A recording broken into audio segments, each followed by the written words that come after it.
সম্প্রতি Caribbean premier league সিপিএলে পারফরম্যান্সের ধারাবাহিকতা বজায় রেখেছেন সাকিব আল হাসান। ব্যাটে বলে দুই বিভাগেই অসাধারণ পারফর্ম করেই চলছেন বাংলাদেশের এই তারকা। জাতীয় দলের সঙ্গে চুক্তি না থাকায় ফ্র্যাঞ্চাইজি ক্রিকেটে পূর্ণ মনোযোগী সাকিব। বিশ্বসেরা অলরাউন্ডার লম্বা সময় খেলেছেন ইন্ডিয়ান প্রিমিয়ার লিগ আইপিএলে। সবশেষ দুটো আসরে খেলা হয়নি তার। এদিকে 2025 সালের আইপিএলে চেন্নাই সুপার কিংসের জার্সিতে দেখা গিয়েছিল রবিচন্দ্র আশ্বিনকে।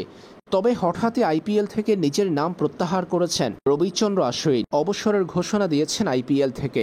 রবিচন্দ্র আশ্বিনের এমন অবসরের ঘোষণা বিপদে ফেলবে চেন্নাই সুপার কিংসকে। আর চেন্নাই সুপার কিংস চাইলে রবিচন্দ্র আশ্বিনের জায়গায় অলরাউন্ডারের এই স্লটে বাংলাদেশের তারকা সাকিবকে দলে অন্তর্ভুক্ত করতে পারে। আশ্বিনের যোগ্য বিকল্প হতে পারেন সাকিব। সেই ক্ষেত্রে সাকিব আল হাসান পুরো আসর খেলতে পারবেন আইপিএলে। জাতীয় দলের সঙ্গে চুক্তি না থাকায় কিংবা জাতীয় দলের ব্যস্ততা না থাকায় আইপিএল এর পুরো নিজেকে ঢেলে দিতে পারবেন সাকিব। একসময় ফ্র্যাঞ্চাইজি ক্রিকেটে সাকিবের খেলা নিয়ে শঙ্কা তৈরি হতো জাতীয় দলের চুক্তির কারণে। জাতীয় দলের ব্যস্ততা এখন না থাকায় ফ্র্যাঞ্চাইজি ক্রিকেটে সাকিব পাচ্ছেন বিশাল সময়। আর সেই সুযোগটা কাজে লাগাতে পারবে চেন্নাই সুপার কিংস। 2026 আইপিএল এর রবিচন্দ্র আশ্বিনের যোগ্য বিকল্প হতে পারেন সাকিব।